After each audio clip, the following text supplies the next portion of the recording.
Hello everyone and जय श्री राम आप सभी को। तो जी कैसे हैं आप सब। होप कि आप सब अच्छे होंगे। तो जी एक और नए ब्लॉग के साथ आप सभी का चैनल पे बहुत बहुत स्वागत है। आज का वीडियो शाम से शुरू हो रहा है। ये आफ्टरनून के बाद का टाइम है, लगभग 4 सवा 4 बजे के आसपास का। और सुबह जो है मैंने मेरे पास ये एक विग्रह स्टैंड है जिसमें लक्ष्मी जी, गणेश जी और माँ सरस्वती जी के विग्रह हैं, जो कि मैंने लकी के स्टडी टेबल पे रखे हुए थे। तो इसको पानी में भिगो के छोड़ा हुआ था क्योंकि ये ब्रास का है और इसके ऊपर बहुत ज़्यादा धूल मिट्टी हो गई थी और बहुत छोटा छोटा जैसे कारीगरी होती है ना, वो चीज़ है। तो उसके बीच में से धूल मिट्टी निकलती नहीं है। इसको हम पानी में डिप करके छोड़ देते हैं, उसके बाद कपड़ा लगा दो तो बहुत अच्छे से क्लीन हो जाता है। और बच्चों के स्टडी टेबल पे या बच्चों के कमरे में या बच्चों के स्टडी रूम में हमें माँ सरस्वती जी की फ़ोटो या माँ सरस्वती जी का विग्रह बहुत ज़रूर से रखना चाहिए, क्योंकि इससे क्या रहता है ना कि बच्चों का पढ़ाई में कंसंट्रेशन बना रहता है। और अगर बच्चे बहुत ज़्यादा हाइपर एक्टिव हैं, बहुत ज़्यादा चंचल हैं, पढ़ाई में मन नहीं लगता है, बहुत ज़्यादा इधर उधर ध्यान भटकता है, तो बच्चों के कमरे में हमें भगवान श्री कृष्ण जी की और राधा जी के साथ अगर मिल जाए तो बहुत अच्छी बात है, वो फ़ोटो लगानी चाहिए। और अगर बच्चा हाइपर एक्टिव है, बहुत ज़्यादा चंचल है, जैसे मेरा लकी है, तो शेष नाग के ऊपर भगवान श्री कृष्ण का बाल रूप नृत्य करते हुए, डांस करते हुए अगर आपको फ़ोटो मिल जाती है तो वो आप बच्चे के बेड के ऊपर, जो बच्चे का सिरहाना रहता है, सिर के ऊपर लगा दो। उससे ना बच्चों के व्यवहार में स्थिरता आती है। बच्चे जो बहुत ज़्यादा चंचल होते हैं थोड़ा शांत हो जाते हैं। स्टेबिलिटी बच्चों में बहुत ज़्यादा ज़रूरी होती है अपने करियर पे, अपनी पढ़ाई पे, अपनी चीज़ों पे फोकस करने के लिए। तो जो भगवान श्री कृष्ण का बाल रूप है शेषनाग पे डांस करते हुए, उससे बच्चों में स्टेबिलिटी आती है। तो ये चीज़ आप ट्राई करके देख सकते हैं। बहुत छोटी छोटी चीज़ें हैं लेकिन बहुत ज़्यादा जो है ये इफ़ेक्टिव चीज़ें हैं, जो कि कई बार होता है कि हम लोगों को पता होते हुए भी हम लापरवाही कर जाते हैं, या कई बार ऐसा होता है कि हमें पता नहीं होता है। तो ऐसी छोटी छोटी टिप्स और ऐसी छोटी छोटी चीज़ें मैं आप लोगों के साथ, जो मैं खुद फॉलो करती हूँ या मुझे पता होता है, मैं आप लोगों के साथ शेयर करती हूँ।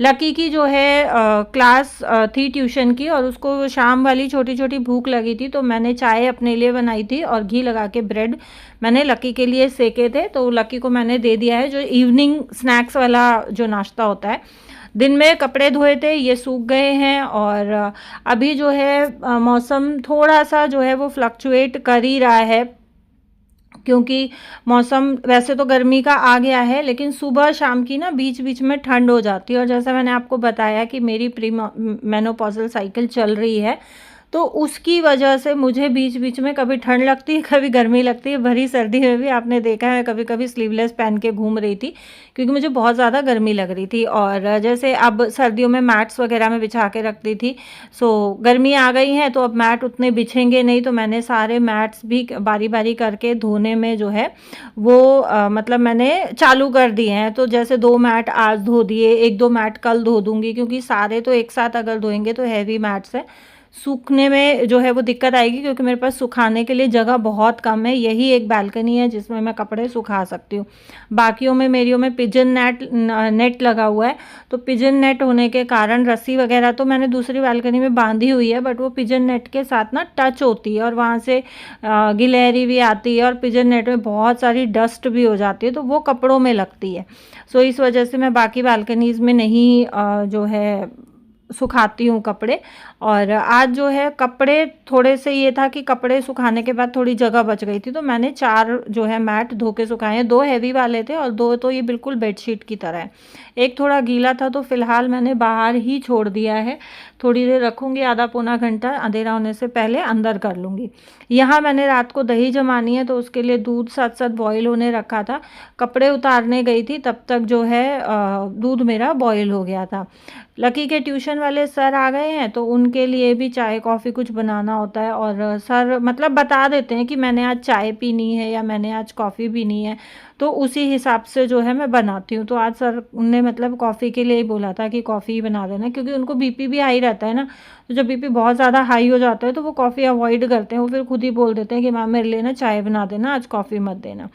सो और सर 3-4 साल से जो है वो लकी को पढ़ा रहे हैं, तो जब इतना टाइम हो जाता है ना, तो फिर आप एक फैमिली की तरह ही हो जाते हो और वो चीज़ काफ़ी अच्छी भी लगती है। देखो हमारे लिए भी बहुत ज़्यादा कन्वीनिएंट होती है और सामने वाले के लिए भी।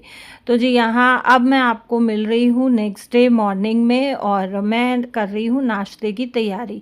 और नाश्ते में आज मैं बनाने वाली हूँ मेथी, प्याज़ और दाल के पराठे। शाम को बस मैंने उतना ही शूट किया था, उसके बाद मैं काम में बिज़ी हो गई थी, तो बस मैंने कुछ ज़्यादा जो है वो शूट नहीं किया था। सो अभी जो है मैंने सुबह कपड़े वपड़े धोए थे, तो वो ऑलरेडी मतलब सुबह का जो है वो मेरा ऑलमोस्ट काम ख़त्म हो चुका है। धूप आ गई थी 7 सवा 7 बजे के आसपास, मेरे यहाँ बहुत अच्छी धूप आ जाती है और स्टिल जो है मैं सुबह सुबह जब धूप आती है ना, तो घंटा आधा घंटा मैं ज़रूर से धूप में बैठने की कोशिश करती हूँ। क्योंकि धूप में जब आप थोड़ी बहुत देर बैठ जाते हो ना, तो एक मतलब रिफ़्रेशिंग, बहुत रिफ़्रेशिंग सा लगता है, बॉडी में एक अलग सी एनर्जी फ़ील होती है। और जैसे उम्र बढ़ती उम्र में या किसी भी एज में जब आप धूप में बैठते हो ना, तो आपकी बॉडी को सेक लगती है, तो मतलब बोलते हैं ना कि बॉडी खुल जाती है, शरीर खुल जाता है, तो वो चीज़ एक बहुत अच्छी हो जाती है कि मेरे यहाँ निकलते सूरज की धूप आती है, क्योंकि उसके बाद जो है धूप में बहुत ज़्यादा तपत हो जाती है, तो बहुत ज़्यादा गर्मी में आजकल नहीं बैठा जाता है। सर्दियाँ थी तो हम लोग नीचे पार्क में बैठ जाते थे दिन में 2-3-4 घंटे, तो वो सर्दियों की जो धूप होती है, दिन की चढ़ती हुई धूप, मतलब जो दोपहर की 11-12-1 बजे के बाद की धूप होती है वो अच्छी लगती है। लेकिन अभी जैसे गर्मी स्टार्ट हो रही है, तो अभी सिर्फ सुबह सुबह ही धूप में बैठा जाता है। तो जी हाँ, नाश्ते वाश्ते की तैयारी करके और जो है फिर मैंने अपना नहाना धोना किया, पूजा पाठ निपटाया, क्योंकि घर की साफ़ सफाई करते करते ही मुझे 7 बज गए थे। तो मुझे ये हुआ कि मैं पहले अपने नाश्ते की तैयारी कर लूँ, उसके बाद मैं आगे के काम देखूँगी। और नहाने से पहले जो है मैंने एक लॉट मशीन का और लोड कर दिया था, वो मेरा धुल गया है, बाकी छोटे मोटे काम निपटाए तब तक। इसके बाद ये मेरे 2-4 कपड़े और बचे हुए थे, तो मुझे ये लगा कि मैं इनको भी लगा देती हूँ, जितना भी पूरा लोड फुली होगी या नहीं होगी, तो लेकिन कपड़े सारे निपट जाएंगे, फिर एक भी गंदा कपड़ा बचेगा नहीं। तो इसमें जो है जैकेट्स और ब्लैंकेट्स वगैरह, मैं जैसा आपको बताया कि मैं अब धोने के लिए मैंने एक लाइन में लगा दिए हैं कि भाई अब सब धो धो के जितने भी थोड़े बहुत बचे हुए, क्योंकि ऑलमोस्ट जो है हस्बैंड के ही गर्म कपड़े बचे हुए थे। मेरे ज़्यादातर कपड़े जो है वो मैं पैक कर चुकी हूँ, मैंने थोड़े बहुत कपड़े रखे हुए हैं, क्योंकि और थोड़े बहुत मैं रखूँगी भी, 1-2 जोड़ी तो मैं बाहर ही रखूँगी जब तक ये नहीं होता है कि भाई बिल्कुल प्रॉपर तरीके से गर्मी आ गई है, या मुझे ये फील नहीं होता है कि अब मुझे जो मेरा फ्लक्चुएशन हो रहा था बॉडी का, कभी सर्दी कभी गर्मी वाला, वो चीज़ बंद हो गई है। तो तब तक सर्दियों के कपड़े तो मैंने रखने ही रखने हैं। सो यहाँ मैंने धोया है सिर, क्योंकि ये जो व्लॉग है ये होली वाले दिन का व्लॉग है, मैंने होली पूजने जाना था। तो सुबह जो है सिर धो के और उसके बाद मैंने अपने जो है बाकी के काम निपटाने ज़रूरी समझे कि भाई चलो ठीक है, क्योंकि होली पूजने जाने के लिए भी तैयारी करनी थी, तो मैं नाश्ते वगैरह की, लंच वंच की मैं सारी तैयारियां बना के रख के तब जाऊंगी, क्योंकि होली वाले दिन हम लोग करते हैं व्रत, होली पूजने के बाद ही जो है कुछ खाया पिया जाता है। लेकिन लकी को नाश्ता करा के जाऊंगी, लकी के पापा का जो है वो मैं बना दूंगी, अगर वो खाएंगे तो अभी नाश्ता कर लेंगे, नहीं खाएंगे तो फिर मैं आने के बाद उनको दे दूंगी, या अगर हमारे पीछे से भी वो ऑफिस जाएंगे तो अपना एटलीस्ट ब्रेकफास्ट करके चले जाएंगे। तो इसलिए लकी का और लकी के पापा का ब्रेकफास्ट जो है वो मैं बना रही हूँ। और ये दाल प्याज और मेथी के पराठे ना बहुत डिलीशियस लगते हैं, और अगर इसमें आप आलू की स्टफिंग कर देना, जैसे दाल और मेथी का आटा गूंद लिया और प्याज, आलू, थोड़ा सा पनीर, थोड़ा सा इसमें बीट रूट, मिक्स वेजिटेबल की जो स्टफिंग रहती है वो बना के और उसकी फिलिंग करके अगर आप बनाते हो ना, ये पराठे सॉफ्ट तो बनते ही हैं लेकिन बहुत टेस्टी और डिलीशियस लगते हैं। बहुत क्विक रेसिपी भी है और बच्चों के टिफ़िन के लिए बिल्कुल परफेक्ट रेसिपी है।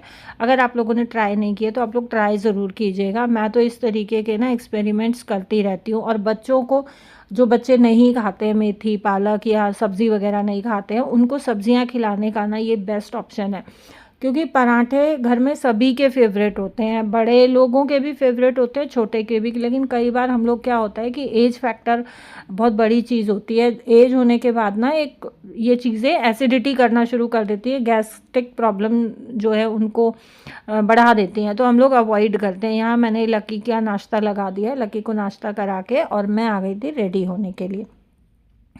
और मैंने पहना ये ब्राउन कलर का सूट। और ये ना मुझे इतना सुंदर लग रहा था। ये सूट ना मेरी चाची ने मुझे दिया था, और जब उन्होंने मुझे दिया ना तो मुझे ये तभी पसंद आ गया था। तो उन्होंने मुझे 5 सूट दिए थे, उसमें से ये वाला सूट मेरे को जिस दिन मतलब उन्होंने मुझे भेजा था ना, तो मैंने उसी दिन ये अलग रख दिया था कि नहीं भाई ये मुझे सिलवाना है, क्योंकि ये कलर मुझे बहुत प्यारा लग रहा था। और मैंने उसी दिन डिसाइड किया था कि ये तो मुझे सिला के पहनना ही है, क्योंकि बहुत कम सूट ऐसे होते हैं जिनको देखते ही आपका ना दिल आ जाता है, और ये उनमें से एक सूट था। सो यहाँ मैं जो है रेडी हो रही थी घर जाने के लिए, होली पूजने के लिए, और इस टाइम तक टाइम हो गया था लगभग 9 बजे का। मेरा ये था कि हम लोग सुबह जल्दी जाएं पूज के और जल्दी वापस आ जाएं, क्योंकि लकी के एग्ज़ाम्स भी हैं, तो मुझे उस चीज़ को भी मैनेज करके चलना पड़ता है, और लकी के एग्ज़ाम्स को भी दिमाग में रख के चलना पड़ता है। रेडी वगैरह होने के बाद जो है मैं लगा रही हूँ अपनी पूजा की थाली, जो होली के लिए जाएगी। इसमें सीधा होता है, अबेर होते हैं, गेहूँ की बाल होती है, एक हल्दी का दिया होता है, अगर आपके पास पीलिया आपका रखा हुआ है तो पीलिया है, और एक लोटा जल जाता है। लेकिन गाड़ी में मैं लोटा लेके जाती हूँ तो पानी छलक जाता है, इसलिए जो है मैं डोली में जल लेके जाती हूँ। तो यहाँ हम लोग निकल गए हैं घर जाने के लिए। होली हमारी गांव में ही पूजती है, ससुराल नज़दीक में ही है, तो इसलिए जो है होली पूजने के लिए मैं हर साल ससुराल ही जाती हूँ। अगर आप कहीं बाहर रहते हो, दूसरे शहर में रहते हो, दूसरे स्टेट में रहते हो, तब ये हो सकता है कि आपके आसपास जो होली बन रही है आप वहीं पे पूज सकते हो। और अगर आप अपने गढ़ के पास हो, या अपने गांव के पास हो, या ऐसी जगह पे हो कि आप पहुंच सकते हो, तो फिर जहाँ पे आपका जहाँ पे आपकी जो पैतृक होली पूजती है, फिर आपको वहीं पे पूजनी चाहिए। तो ये छोटी छोटी चीज़ें होती हैं जो कि आजकल की जो जनरेशन है, या मुझे लगता है जो आने वाली जनरेशन है, उनको ये चीज़ें सिखाना और बताना बहुत ज़रूरी है। और इसी वजह से जो है हम अपने बच्चों को हमेशा साथ रखते हैं। हम अपने बच्चों को कभी ये नहीं होता है कि नहीं भाई तुम घर बैठो हम पूज के आ जाते हैं, तुम घर बैठो हम करके आ जाते हैं। हम लोग बच्चों को हमेशा साथ रखते हैं, क्योंकि जो चीज़ें हम फॉलो कर रहे हैं, हमने अपने बड़े बुज़ुर्गों से सीखी हैं, वही चीज़ें, वही संस्कार, वही रिचुअल्स हमें अपने बच्चों को भी आगे ट्रांसफ़र करने हैं। और बताने से बच्चों को कभी पता नहीं चलता है। जब तक आप बच्चों को साथ नहीं रखोगे, आप बच्चों को दिखाओगे नहीं, बच्चे देखेंगे नहीं, तब तक बच्चों को ये चीज़ें नहीं पता चलती हैं। और ये चीज़ें आगे आने वाली जनरेशन भी फॉलो करे, जैसे हम फॉलो कर रहे हैं। तो इसके लिए बहुत ज़रूरी है कि आप बच्चों को अपने साथ रखें। तो जी यहाँ जो है होली पूज के, और उसके बाद जो है ये जल डालते हुए होली का चक्कर लगाया जाता है। और ये सभी के यहाँ सेम तरीके से होता है, लेकिन बहुत सारी बहनें ऐसी हैं जो बाहर से भी देखती हैं, जिनको रिचुअल्स वगैरह हमारे नहीं पता है, या जो अदर रिलीजन से हैं, तो उनके लिए मैं छोटी छोटी चीज़ें जो है वो एक्सप्लेन करते हुए चलती हूँ, ताकि उनके लिए ईजी हो जाए। होली पूजने के बाद वापस घर आए। घर आने के बाद अभी हो रही है लंच की तैयारी, और लंच के लिए जो है मैं बना के गई थी राजमा की सब्ज़ी, और आटा तो मैंने सुबह लगाया ही था, तो फिर रोटियां वगैरह जो है वो मैं अब सेक रही हूँ। खाना वाना खा के और फिर हम करेंगे रेस्ट। तो ये था मेरा आज का वीडियो। होप कि आप लोगों को पसंद आया हो। अगर पसंद आया हो तो वीडियो को लाइक और शेयर करना ना भूलें। जो लोग फर्स्ट टाइम चैनल पर विजिट कर रहे हैं, प्लीज़ सब्सक्राइब ज़रूर से करें।